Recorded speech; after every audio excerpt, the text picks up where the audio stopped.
자, 오늘 이제 이 15장에 들어갔어요. 15장에 들어갔는데 이 들어가기 전에 좀 설명이 필요할 것 같아요. 자, 이 15장에 보면 여기서부터 뭐가 또 되냐면 하나님의 대접 재앙이 시작이 돼요. 예수님은 무슨 재앙이에요? 인재앙 또는 인사역이라고 해요. 성령님은 뭐예요?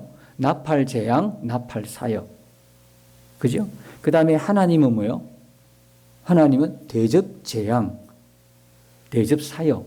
근데 이 사역이란 말이 인사역이나 나팔사역이나 대접사역이나 이게 다 뭡니까? 예수 그리스도의 십자가 사역인 거예요. 자, 그래서 이게 또 거듭 이야기하지만, 거듭 말씀드리지만 5장부터 시작된 인재앙에서 19장까지 대접재앙으로 맞춰진 이 모든 재앙은 사실 알고 보면 무슨 사건이에요? 세 가지 사건이에요? 두 가지 사건이에요? 한 가지 사건이에요? 하나의 사건이었다. 시간 배열이 아니라, 그죠? 시간 배열이 아니라 각 위별로 하나님의 심판 임했다는 것에 의하면 이 십자가 심판이 어떻게 해요? 성부, 성자, 성령의 합동사역이라는 거예요. 함께 구원하고 함께 심판하는 거였다는 거죠.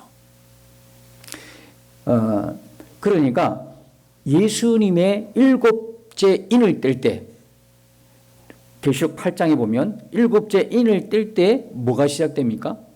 성령의 나팔 사역이 시작됩니다. 그러면 일곱째 인 안에 성령의 나팔 사역이 들어가 있는 거예요. 그 다음에 15장 오늘부터 19장까지 이제 앞으로 보게 되는데, 요거는 하나님의 대접 사역, 대접 재앙이 역시나 어디에 안에 있는 거예요? 예수님의 일곱째 인 안에 다 들어가 있는 거예요. 자, 그래서 조금 전에 말씀드린 것처럼 예수님의 십자가 사역, 구원과 심판의 이 모든 것들은 예수님과 성령님과 하나님이 함께 이루어 가시는 거죠. 누구 하나 단독이 아니고요. 함께 이루어 가시는 거예요. 그리고 바울 서신의 전체를 보면 단어가 하나 줄기차게 변함없이 통일된 단어가 하나씩 나오는데, 많이 나오는 단어가 바울 서신을 읽어보시면, 신약 성경의 거의 대부분을 차지한 바울 서신을 읽어보면 그리스도 예수 안, 예수 그리스도 안, 그 말이 많죠. 이 모든 십자가에서 구원을 이루고 십자가의 심판한 이 모든 것들은 어디서 이루어지는 거예요? 그리스도 예수 안에서 이루어지는 거예요.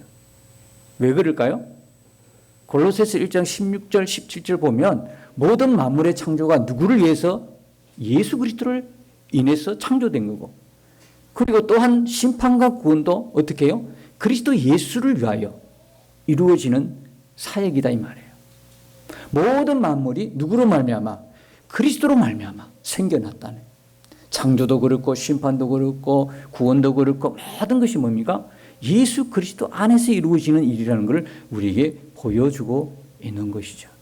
그러니까 14장까지는 끝났어요. 이제 성령의 사역 끝나고 이제 마지막 누구의? 하나님의 대접 사역, 대접 재앙이 시작되는 게 15장이에요. 그러니까 여기 보면 1절에 곧 마지막 재앙이라 그랬어요. 마지막 재앙인데 하나님의 진노가 이것으로 마치리로다. 마지막은 이제 이것으로 이제 십자가 3일간. 그러니까 계시록에 4장에 보니까 사도 요한이 본 게 뭡니까? 십자가의 그 보좌를 보면서 우리가 전혀 알지 못했던 십자가 3일 동안에 어떤 일이 벌어지는가, 이 부분들을 지금 기록하고 있는 게 계시록이다. 그리고 보좌를 보면서 이 십자가 3일 동안에 뭐가 일어났는지, 그리고 이 대접 사역을 통해서 이게 이제 하나님의 진노가 이것으로 마치리로다 하는 것은 십자가 3일 안에 이제 종결이 되는 거예요. 십자가 3일 동안에 일어난 그 일들, 구원과 심판의 일들이 이제 막바지를 향하여, 마지막 결론을 향하여 달리고 있다라는 이야기입니다. 그리고 이 하나님의 대접 사역은 뭐의 성취일까요? 원복음의 성취라는 걸 알 수가 있어요. 어떻게 해요? 원복음은 창세기 3장 15절이라고 그랬죠. 뱀의 후손과 여자의 후손 어떻게 말씀하셨어요? 여자의 후손이 뱀의 머리를 상하게 할 것이고 뱀의 후손은 여자의 후손의 발꿈치를 물 것이다 그랬잖아요. 그게 어디서? 십자가에서. 십자가를 이야기해 주고 있는 거잖아요. 그 하나님의 재앙이 누구와 함께, 누구로 인하여 이루어진다는 거예요? 예수님과 함께 이루고 예수님으로 인하여 성취된다는 걸 이야기하고 있잖아요. 그게 이루어졌다는 걸 어디서 볼 수 있어요? 여기 15장에서 볼 수 있는 거예요. 그리고 성령님과 하나님이 예수님과 함께 한다. 이것이 어떻게 계시되냐면 바로 성령의 나팔 재앙과 하나님의 대접 재앙으로 계시되고 있어요. 어디 있어요? 계시록에 있어요. 그러니 이 세 분 하나님은 다 성부, 성자, 성령이 뭐를 이루고 간다? 십자가 사역을 이루고 가는데 심판과 구원을 동시에 그리스도 예수 안에서 이루어 가고 있다라는 기본적인 것을 우리가 먼저 이해하고 15장으로 넘어가셔야 될 것 같아요. 그러니까 창세기 3장 15절 성취죠. 여기서 성취됐다는 것을 보고요. 그 다음에 말라기서 보면 구약 성경 중에서 이제 십자가 때, 예수님의 십자가 때 하나님이 심판하신 것을 드러내는 게 말라기 3장이거든요. 그 부분들이 그대로 예수님의 재림 때 심판이 아니라 십자가 때가 바로 구원과 심판의 때임을 보여주는 게 말라기거든요. 대부분의 해석이 이제 저 멀리 이제 재림 때에 있을 심판으로 근데 보기 때문에 이게 복잡하고 이해가 잘 안 되고 이 해석이 어려운 거거든요. 근데 십자가가 바로 뭡니까? 구원이 이루어지고 심판이 이루어지는 하나님의 심판의 때라는 것을 우리가 알 수가 있는 것이죠. 자, 그래서 여기 보면 이제 하나님의 대접 사역이 시작되는데요. 여러분 14장을 기억을 하십니까? 14장을 보면 뭐가 나옵니까? 시온산에 써 있는 어린 양 앞에 14만 4천이 나와요. 그러죠? 14만 4천이 새 노래를 부르는 걸 나와요. 새 노래를 부르는데 그리고 나서 새 노래를 부르면서 그 다음에 이제 심판할 거를 심판에 대해서 쭉 이야기를 이제 합니다. 그리고 실제적으로 마지막 부분에서는 두 가지 추수가 지난주에 우리가 두 가지 추수를 봤죠. 하나는 뭡니까? 곡식의 추수. 또 하나는 뭐예요? 포도의 추수. 다시 말하면 성도의 추수와 악한 자의 추수가 일어나는 거예요. 마귀 사단의 심판과 불신자의 추수가 일어나는 거예요. 자, 곡식, 알곡의 추수는 누가 하는 거예요? 예수님이 직접 하셔요. 그리고 이 불신자의 심판과 사단 마귀의 심판과 불신자의 추수는 누가 합니까? 예수님 하지 않는다고 그랬죠? 천사를 보내서 하는 거예요. 신천지가 이야기하는 자기들이 추수꾼이 아니라는 걸 말씀을 드린 겁니다. 말씀을 드리고 그리고 나서 여러분 생각을 이제 우리가 다시 한번 턴을 해보십시다. 생각의 전환을 해보십시다. 이 서신서, 이 계시록을 받아들이는 초대교회, 핍박받는 초대교회. 그러고 보니 어제 그 간증 중에서요, 정말 좀 새로운 게 좀 느껴졌어요. 뭐냐면 원래는 그 안 믿는 사람들이 믿는 사람을 핍박하는데 어제 간증에는 오히려 믿는 사람이 안 믿는 사람을 핍박하는 그런 케이스가 왔어요. 가족 중에서, 그죠? 이게 아빠만 안 믿는 사람이고 엄마하고 딸은 잘 믿는 사람이 있어요. 이러다 보니까 아빠가 외로운 거야. 어제 간증 들으면서, 이야, 이런 경우가 있구나. 이런 경우가 생각해 보니까 허다하게 있어요. 허다하게.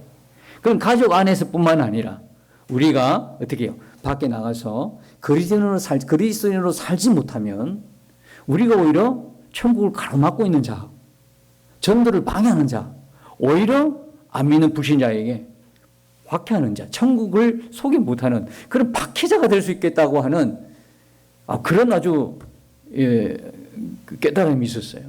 이게 좀 조심해야 되고 잘해야 되고 늘 성령과 아주 밀접한 친밀한 관계가 교제가 이루어져야 되겠다를 깨달았죠. 자, 여기에 초대교회 세상으로부터 또 핍박자들로부터 나라의 권력으로부터 불신자들로부터 핍박받고 있는 초대교회 교인들이 지금 이것을 지금 보고 있다 이 말입니다. 그러면 여러분 그냥 넘어갈 대목입니까? 이 대목이요? 저는 계시록을 보면서요 그냥 못 넘길 대목이 너무 많아요. 특별히 14만 4천의 새 노래 부를 때 하나님의 택한 백성들, 순결을 지킨 자들, 그지요? 하나님의 말씀과 예수 정인으로 인하여 목숨까지도 버린 자들, 그 경제활동도 못해가지고 여러 가지 불이익을 당하고 도망 다녀야 되고 피난해야 되는 그 박해 속에 있는 그분들이 이 요한계시록을 막 받아들일 때 심정이 어떨까요? 이건 뭐 우리가 상상을 초월할 거예요. 그렇잖아요? 우리는 그런 걸 경험하지 않으니까 우리에게 부딪혀오는 감흥이 적어요. 감동이 적어요. 근데 실제적으로 이런 핍박 속에 사는 사람 같으면 이 계시록은요, 보면 볼수록요, 감동이고 끝까지 믿음으로 살아야 되겠다고 하는 결단을 주는 기가 막힌 복음이에요. 오늘도 15장에 보면 그 14장에 넘어가면서도 그런 감동이 있었는데 15장에 가도 똑같은 감동이 있어요. 왜냐하면요, 여기 보면 3절에 보니까 하나님의 종 모세의 노래, 어린 양의 노래를 부르는 하나님의 백성들이 여기 있잖아요. 여러분, 이 대목은 성부, 성자, 성령이 함께 이룬 사역이라는 걸 증거할 수 있는 부분이에요. 자, 이렇게 노래 부르는 대목이 예수님의 인사에게는 언제 나타납니까? 5장과 7장에서 나타나요. 5장 9절에 보면 예수의 피로 사서 하나님께 드린 자들이 노래를 부르고 있어요. 7장에 가니까 인침받는 14만 4천의 노래가 있어요. 이야, 그리고 성령의 나팔 사역 때 노래 부르는 자가 있잖아요. 그게 14장에 있잖아요. 14만 4천. 그리고 다시 15장에 하나님의 대접 때 노래 부르는 자가 나오잖아요. 이 세 개가 다 똑같은 거예요. 다 똑같은 거. 하나님의 택한 백성들이 하나님의 구원과 심판의 의로우심을 찬양하고 있어요. 다 똑같다는 이야기예요. 그러니까 이것은 시간적 배열이 아니라 한 사건이라는 이야기예요. 또 증명을 하고 있다는 부분들을 먼저 말씀을 드립니다. 또 하늘의 크고 이상한 다른 이적을 보매 그랬어요. 이상하다는 것은 기이하다는 거예요. 놀랍다는 거거든요. 크고 놀라운 뭡니까? 이적이 나타나요. 뭘 이야기합니까? 십자가 사역을 말씀하고 있는 거예요. 이 십자가 사역을 이 요한이 하늘을 들어 보게 됩니다. 그때 7 천사가 7 재앙을 가졌다고. 7 재앙. 근데 이 마지막 재앙 설명을 들었습니다. 마지막 재앙, 하나님의 진노가 이것으로 마치로다. 근데 이 7 재앙이 밑으로 내려가 보면 어떤 재앙이냐면 7절에 보면 뭡니까? 금 대접 7이라는 거예요. 대접 재앙이라는 걸 우리가 알 수 있는 것이죠. 자, 크고 이상한 다른 이적을 이제 보게 됩니다. 그리고 바로 몇 절로 넘어가야 돼요? 5절로 넘어가야 돼요. 재앙을 이야기했으면 5절 이하로 바로 넘어가야 되는데 바로 넘어가지 않고 2절과 4절이 여기에 끼어 있어요. 뭘 이야기하기 위해서 이랬을까요? 뭘 이야기하기 위해서요? 여러분, 심판은요, 불신자에게, 마귀 사탄에게는 두려움이지만 믿는 우리에게는요, 영광이고 기쁨이고 구원의 소식이에요. 구원이에요, 구원. 환희예요. 그걸 심판과 동시에 성도들의 구원을 지금까지 보니까 쭉쭉 같이 기록해 놓았죠. 여기서 이렇게 뛰어넘어가지고 2절, 3절, 4절 뛰어넘어 5절로 가야 되는데 왜 2절, 3절, 4절이냐면 하나님의 십자가의 심판과 구원이 다 어떻게 해요? 다 의롭고 참되다는 걸 증명해 주기 위함이에요. 하나님의 구원과 심판은요, 절대로 하나님의 의롭고 참됨을 벗어나지를 않아요. 하나님의 구원도 참되고 어렵지만 뭐도요? 하나님의 심판도 참되고 어렵도다. 그래서 16장 5절에 뭐라고 이야기합니까? 이렇게 심판하시니 의로우시도다. 그죠? 16장에도. 심지어 7절에 뒤에 보면 심판하신 것이 참되시고 의로우시도다. 구원만 어렵고 참된 게 아니에요. 심판도 그래요. 심판도. 하나님 사랑의 하나님이신데요. 여러분, 언제까지 사랑의 하나님만 여러분 알고 있을 겁니까? 하나님은요, 거룩한 하나님이십니다. 사랑의 하나님이시기도 하지만 거룩한 하나님이신 걸 우리가 알아야 되는 거예요. 예수님이 우리를 죄사해 주셨어요. 얼마나 감사한 일이에요. 이건 크고 놀라운 이상한 기적과 같은 일이에요. 그러나 그것만 알고 있으면 안 돼요. 우리가 죄사함 받았다 할렐루야. 그 다음이 뭐예요? 그 다음이 없으면요, 또 죄짓고 와서 또 회개하고, 또 죄짓고 와서 또 회개하고, 죄짓고 마음이 무거워지고, 또 시험 들고, 계속 또 나가가지고 죄짓고 또 와가 할렐루야 회개하고 이게 반복이 된다고요. 여러분 이것만 알고 있으면 안 돼요. 뭐예요? 예수님은 예수님 인해서 우리가 제사함 받았어요. 제사함의 은총을 입었었어요. 또 하나 은총은요. 하나님이 우리를 어렵다 하셨어요. 여기까지 건너가야 된단 말이에요. 제사함에 머물러 있으면 안 돼요. 어디까지 가야 돼요? 하나님이 우리를 어렵다 하신 거예요. 어렵다 함으로 건너가야 되는 거. 빨리 건너가야 돼요. 빨리 건너가야 뭐로 살아요? 하나님이 어렵다 한 자로 이 세상을 살아가는 자가 된다 이 말이에요. 어렵다 하심으로 빨리 건너가야 되는 거거든요. 정말 놀라운 일이죠. 또 뭡니까? 하나님 우리를 구원하셨네. 여기에 머물러 있으면 안 돼요. 로마서 5장 10절에 보니까 어떤 말씀이냐면 우리가 하나님과 원수가 되었을 때에 예수의 피 흘려 주셔가지고 하나님과 뭐 하게 됐다는 거예요? 화목하게 되었다는 거예요. 그러니까 우리 구원해 주셨네 할렐루야 그걸 끝내버리면 안 돼요. 예수의 피로 구원받았으면 어디로 건너가요 또? 하나님과 화목된 자로 건너가야 되는 거예요. 하나님과 늘 교제하면서 친밀한 관계를 유지하면서 친밀한 그 관계를 가지면서 하나님과 화목해져야 되는 게 우리란 말이에요. 그게 또 머물러 있으면 안 돼요. 로마서 5장 12절에 보면 11절에 보면 뭐가 있냐면 예수 그리스도로 말미암아 하나님 안에서 즐거워하느니라. 이야 기가 막힌 구절이잖아요.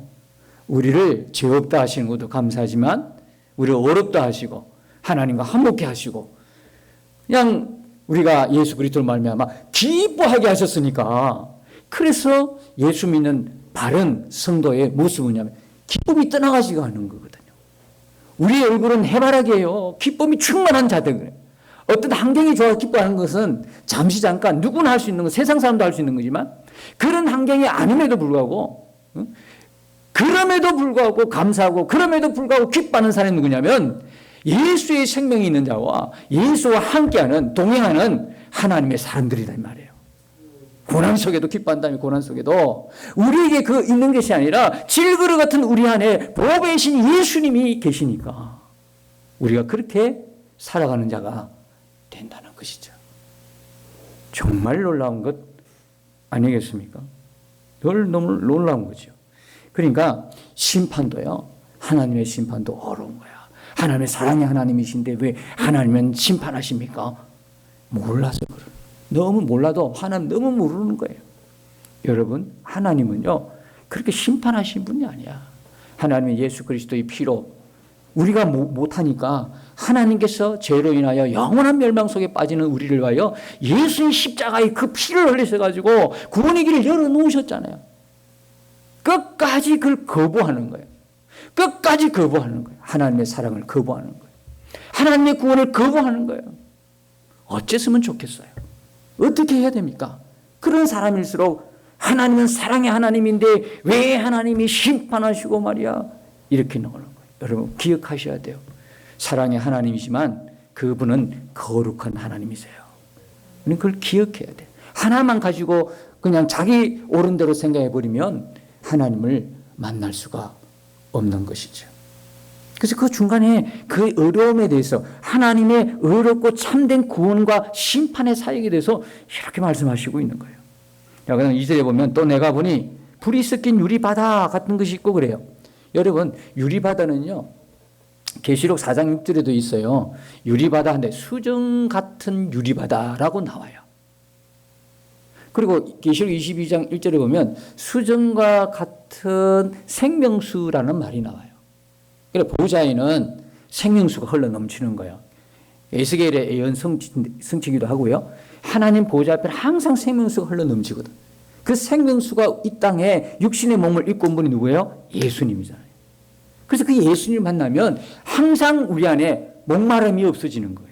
항상 우리 안에 뭐로 충만해져요? 생명의 물로 충만해지는 거예요. 생명수로 충만해지는 거예요. 그게 원리예요. 예수님 때문에 만족하고 예수님 때문에 충분한 거지 다른 어떤 그 세상 것들로 충분해지고 만족하는 존재가 우리가 아니라는 거예요. 그래서 어떤 문제를 만났을 때 어떤 지금 고통스러운 문제를 만났을 때 그것만 없애주면 좋겠다가 아니고요. 우리가 더 뭐로 충만해지는 거예요? 예수로 충만해지는 거거든요. 생명수로 충만해지는 거거든요. 환경에 그때부터는 굴하지 않아요. 환경을 보다가 이제는 생명수이신 예수님을 바라보게 된다 이 말이에요. 문제는 간단해요. 어떻게 생각하면 간단해요. 저도 이렇게 있다 보면 참 교회에 어려운 여러 가지 문제 가지고 이렇게 이야기도 주고받고 상담도 하고 이런 경우가 주중에는 있어요. 근데 결론은 그건데 그까지 쉽게 이렇게 가다 보면 답은 몰라요? 나도 알아요? 뭐 이렇게 나와서 오히려 그 상함이 치유가 안 될까 싶어가지고 처음에는 이렇게 같이 이렇게 그 아픈 마음, 금간 심령, 상처난 그 마음들을 이렇게 같이 이렇게 동조해요. 얼마나 아프신가, 얼마나 그 문제 때문에 고통스러우신가, 함께 기도하십시다. 그리고 가다가 어느 정도 이제 교제가 이루어지고 이제 뭐가 이제 조금 회복의 기미가 보이면 이제 직진해야 되는 거거든요. 사실 우리 믿는 사람들은 예수로 충만해질 때가 가장 만족스러울 때고 가장 행복할 때거든요. 그게 만족하지 않으면 어떤 좋은 환경이 내게 와도요, 만족스럽지가 못해. 우리가 충만해야 될 것은 예수 그리스도예요. 그래서 수정 같은 생명수, 수정 같은 뭡니까? 유리바다. 이게 계시록 4장 6절에 나와요. 그러니까 이게 여기 보면 유리바다라고 했을 때는요, 뭘 의미하냐면 계시록 4장 6절에도요, 그 앞에 하나님 보좌 앞에 있는 이렇게 나와 있어요. 보좌 앞에 있는, 그러니까 하나님의 보좌 앞을 설명하고 있어요. 하나님의 보좌 앞에는 항상 뭐예요? 유리바다가 있어요. 바다요. 생명수로 충만한 유리바다. 예. 이 유리바다가 있다는 걸 우리는 먼저 이해를 하셔야 되는 거거든요. 유리바다. 하나님 보좌 앞이에요. 근데 불이 섞였다고 그래요. 유리바다는 불이 섞일 수가 없어요. 이건 뭘까 그러면? 불이 섞였다고 하는 건 뭘까요? 자, 제단에는 두 가지가 있어요. 제단에는 뭐가 있냐면 불이 있고요. 그 다음에 여기 보는 것처럼 유리바다가 있어요. 자, 그러면 이 불은 뭘 상징할까? 하나님의 심판을 상징하는 거거든요. 그래서 하나님이 불신자에게 마귀 사단을 심판하실 때 어떻게 하셔요? 계시록 5장이나 쭉 이렇게 보면 지금까지 이렇게 볼 때 마귀 심판하고 불신자 심판할 때 천사를 통해서 심판하시잖아요. 그걸 땅에 팍 쏟아요. 그랬더니 우레와 지진과 번개가 일어난다고 우리 들어보셨죠? 그 불빛이 반사된 거예요. 불빛이 반사되어서 그렇지 유리바다 자체에는 불이 섞일 수가 없는 거예요. 다시 말하면 하나님의 심판을 말씀하고 있는 거거든요. 근데 여기 선 사람, 노래 부르고 있는 사람들이 이 다 불이 섞인 유리바다를 건너간 사람이야. 건너가가지고 이 노래를 부르고 있어요, 지금. 누구예요? 신약 성도예요? 구약 성도예요? 구약 성도들이에요. 그럼 이 자리는 곧 누구의 자리가 되는 거죠? 곧 저와 여러분, 우리들의 자리가 되는 거예요. 우리들의 자리란 말이에요. 그러니까 이 불이 섞인 유리바다를 건너간 거예요. 근데 이 건너간 사람, 이 심판이 임하는 이때 누가 이렇게 환희와 감사로 찬양할 수 있는 자가 됩니까? 하나님의 어마무시한 이 심판 앞에서 담대하게 누가 이렇게 심판한 자가 됩니까? 그 밑에 보니까 짐승과 그의 우상과 그의 이름의 수를 이기고 벗어난 자들이다. 이렇게 이야기해요. 짐승은 뭡니까? 용을 말하는 거예요. 사단, 마귀. 그런데 여기 보면 그의 우상은 뭡니까? 바다에서 올라온 짐승. 13장 보면 바다에서 올라온 짐승이 있다고 그랬죠? 용이 세운 가짜 우상이에요.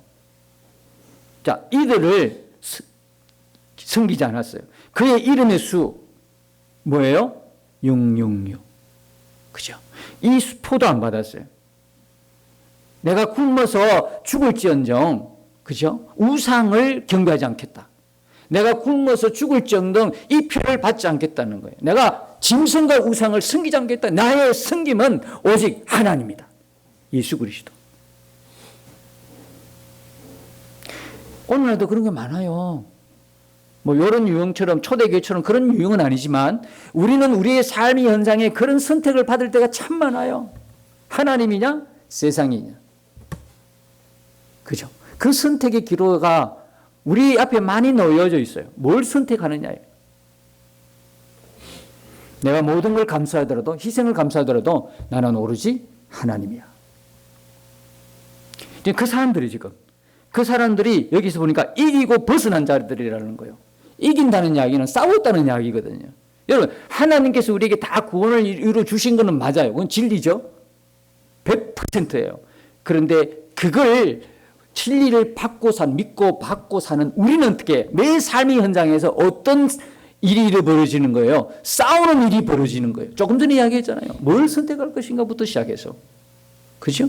하나님의 길이냐? 사단마귀 세상에 가는 길이냐? 그래서 이 영적 싸움이 우리 삶에 존재한다 이 말이에요. 내가 하나님과 가까이 할 것이냐, 세상과 가까이 할 것인가? 세상의 풍습, 세상의 문화 속에 세상의 그 어떤 세상이 끄는 그 속에 빠져 살 것이냐, 그걸 이기고 그것을 벗어버리고 하나님을 향하여 설 것인가? 항상 우리를 도전하고 있어요. 근데 여러분, 지금 잠시 이익을 위해서 세상과 함께 하거나 또 뭡니까? 하나님 원하지 않는 걸 했을 때 여러분, 과연 이 심판 앞에서 노래할 수 있을 건가? 찬양할 수 있을 것인가? 아무도 장담할 수 없게 되는 거예요.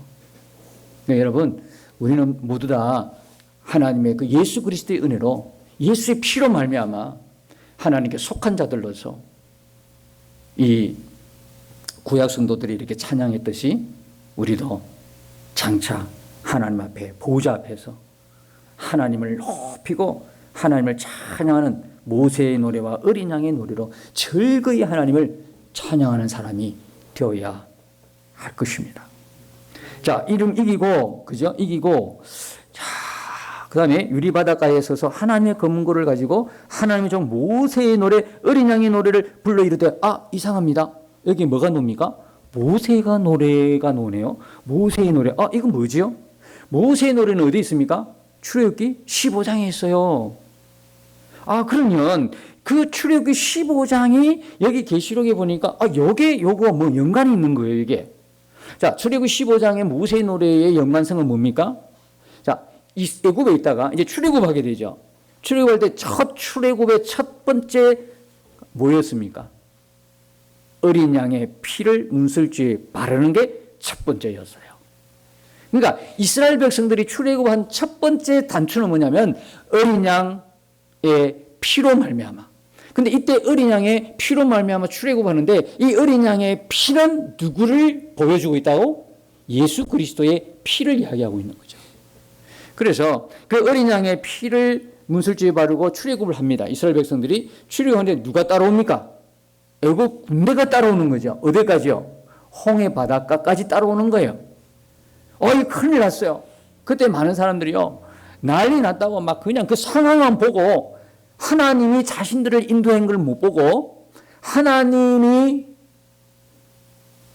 모세를 통하여 이스라엘 백성 전체를 끌고 가는 걸 못 보는 거야. 그러니까 바로 뭐가 나옵니까? 모세를 공격하기도 하고 하나님을 원망하기도 하고 이런 일들이 거기서 벌어지는 거예요. 이게 눈이 먼 거요. 이게 소경이다 이 말이에요. 영적인 눈이 전혀 감겨버려. 이거 못 보는 거죠. 당장 지금 상황이 다급하니까, 상황이 죽을 판이니까 그 상황만 눈에 들어오는 거. 이거는요, 육신에 속한 자예요. 성경이라고 하면 세 부류가 있는데 육에 속한 자와 육신에 속한 자와 성령에 속한 자가 있어요.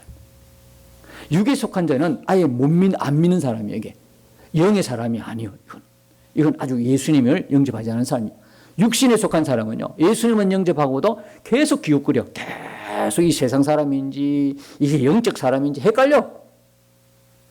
그러면 우리는 어디에 속한 사람이에요? 성령에 속했다.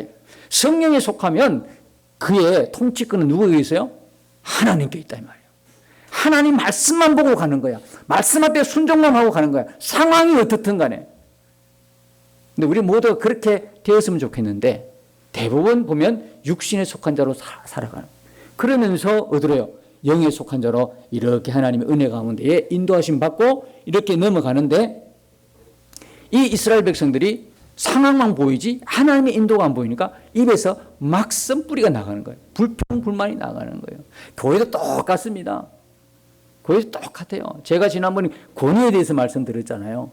권위주의는 안 좋지만 그거는 배척해야 되겠지만 하나님의 권위는 우리가 인정하고 믿고 따르고 순종해야 되는 거거든요. 가정에도 교회에도 직장에도 다 권위들이에요.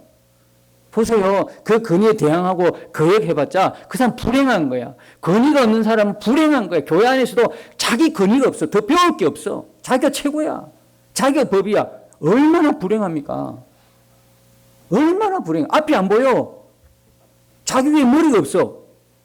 이게 기쁜 자입니까? 우두머리가 되고 그렇게 우두머리 되고 싶습니까? 사단의 특징이 바로 그거요. 자기가 우두머리 돼야 돼. 그러니까 하나님 자리를 찬탈하려고 하다가 쫓겨난 거예요.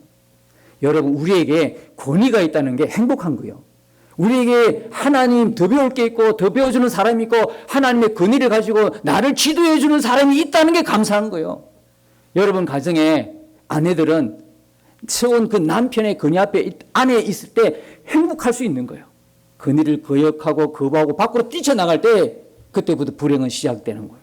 여러분 직장 안에도 마찬가지야. 믿는 사람이 안 믿는 상관에 하나님이 권위를 세웠다 하고 생각하고 그렇게 핍박을 해도 여러분들이 어제 간증처럼, 그죠? 아버지와 한판 쫙 하려다가 어제 그냥 성령의 마음을 확 바꿔버렸잖아요. 그러니까 그 눈에 뭐로 비친다?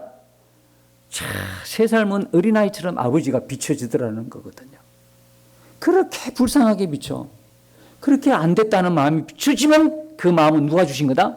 성령이 그때 주신 마음이에요. 그러니까 정말 나를 괴롭혀. 직장 안에. 나를 그렇게 괴롭혀. 이걸 무슨 권위라고 그래. 아, 목사님 안 당해서 모르시죠? 이거는 고통스러운 일이에요. 알아요. 그러나 여러분 그걸 인정하고 들어가세요. 영적 권위는 아니지만 직장의 상사로서의 그 권위 부분들을 인정해. 영적인 부분으로 들어오면 아예 해당이 안 되겠지만 그럼에도 불구하고 나를 괴롭히다도 그에게 뭡니까? 그가 불쌍해질 때, 그가 불쌍해 보일 때 그 일이 벌써 성령이 역사하시는 거거든요. 괴로움은 기도하는 수밖에 없잖아요. 하나님 마음을 줘야 우리가 그 괴로움을 벗어날 수 있죠. 그러니까 그 괴롭히는 상사도 그렇게 긍휼의 마음이 들고 불쌍해하는 마음 들 때 뭐가 바뀌냐면 그 직장 상사가 바뀌어지게 돼 있어요. 하나님의 그 부분들을 이렇게 인정하고 함께 이렇게 할 때 이 사람에게는 놀라운 은혜가 있다는 거예요. 여기 보면 자 건너갔어 이미. 그러니까 이 2절이 바로 그 내용이에요. 이게 바로 홍해 바다에 홍해를 건너는데 어떻게 됐을까요? 이스라엘 애국 군대가 따라오다가 다 수장되어 죽었잖아요. 근데 이스라엘 민족은 어떻게 했어요? 홍해를 건너가서 거기서 부른 노래가 뭐다? 모세의 노래였단 말이에요. 거기서 뭘 불렀겠어요? 하나님의 이렇게 귀하심을 찬양하고 노래했단 말이에요. 그 노래가 요네라는 거예요. 이게. 그러니까 그 출애굽 때에 홍해 바다 건너는 이 대목 그대로를 어떻게 지금 15장에 보니까 계시록에 그대로 담고 있는 거죠. 하나님의 구원을 기뻐하는 거죠. 그리고 3장에 보니까 그래요. 불러 이르되 주 하나님 곧 전능하신 이시여 하시는 일이 크고 놀라우시도다. 어떻게 사람의 눈으로 평가가 안 되는 뭘 말할 수가 없는 거예요. 그러니까 이 사람의 용어로 다 쓸 수밖에 없는 그 단어가 크고 놀라우시도밖에 없어요. 하나님 하시는 일이 뭡니까? 구원의 일이죠. 만국의 왕이시여 주의 길이 의롭고 참되시도다. 심판도 참되고 어렵고 구원도 참되고 어렵도다. 이런 이야기예요. 그죠? 이 이야기예요. 주여 누가 주의 이름을 두려워하지 않으며 영화롭게 하지 아니하오리까 오직 주만 거룩하시니라. 주의 어려우신 일이 나타났음에 만국이 와서 주께 경배하리라 하더라. 여기 만국은요 하늘에 있는 구약 백성들이에요. 만국이란 것은 민족도 되고 백성도 되고 그래요. 근데 이때에 나타나는 만국은 하늘에 있는 만국이야. 만국은 두 가지예요. 만국은요 하늘 만국이 있고 땅의 만국이 있어요. 이 땅에 있는 만국이 있고 하늘의 만국이 있는데 그 나중에 또 만국이 나올 때가 있어요. 그때 다시 한번 설명드리고 여기서는 하늘에 있는 구약 백성들의 모습을 보기 때문에 무슨 만국이다? 하늘 만국이에요. 여러분 이게 정말 조금 전에도 말씀드렸지만 이게 얼마나 감격적이에요. 출애굽하면서 그 쫓아올 듯한 그 환경을 보면 두려워 떨었는데 이 바다를 순적히 바다를 건너가게 하시고 그리고 따로는 애국 군대는 그냥 물에 다 심판해가지고 다 수장시키시고, 그때 그 간격 조금이라도 이해할 수 있겠어요? 조금이라도 이해할 수 있겠어요? 얼마나 놀라운 거예요. 얼마나 기가 막힌 거예요. 그러니까 크고 이상한 다른 이적이라고 그러고, 그러니까 의롭고 참되시다 그러고, 그러니까 일이 크고 놀라우시다고 하나님을 찬양하고 있는 장면이 오늘 장면이에요. 사랑하는 성도 여러분, 우리가요 이와 똑같은 은혜를 입은 자들이에요. 5장에도 등장하고 7장에도 등장하고 14장에 등장하고 계속 이게 똑같은 산사건이기 때문에 그게 등장한 모든 사람들의 모습이 누구의 모습이다? 오늘 예수 그리스도의 피로 구원받은 하나님의 자녀의 모습이다 말이에요. 여러분, 우리가 감사하는 다음 주 추수감사절을 맞이하는데요, 첫 번째 감사의 이유가 뭘까요? 계시록 보면 바로 나오잖아요. 그냥 추수했다고요? 곡식 추수에 감사, 그 수준이 아니에요. 물론 그것도 너무 감사하지만 첫 번째 감사는 하나님이 누구를 추수한 거예요? 나를 추수해 주셨다는 거거든요. 진짜 이거는 놀라운 감사잖아요. 그러니까 다음 주 추수감사절 여러분을 하나님 앞에 드릴 때에 여기 다시 한번 읽어보시고 이 감격스러움으로, 구원의 기쁨으로, 감사로 다음 주에 하나님 앞에 나를 추수해준 하나님, 이 한 해 동안 하나님께 보살펴 주시고 인도해 준 그 하나님을 찬양하면서 하나님을 예배하시면서 내가 무엇을 드려 하나님께 영광을 돌릴까? 내가 하나님을 위하여 무엇을 할까? 무엇을 해가지고 그런 건 아니지만 그런 마음이 우리에게 있잖아요. 감사가 있고 감격이 있으니까 하나님 위해서 무엇을 할까? 무엇을 드릴까 하는, 그렇게 하나님을 위하여 생각하는 기쁘고 감사하는 한 주간 되시기를 예수님의 이름으로 축복합니다. 주와 함께 싸워 승리하리라. 날마다 믿음으로 나 살아가리. 날마다 믿음으로 나 살아가리.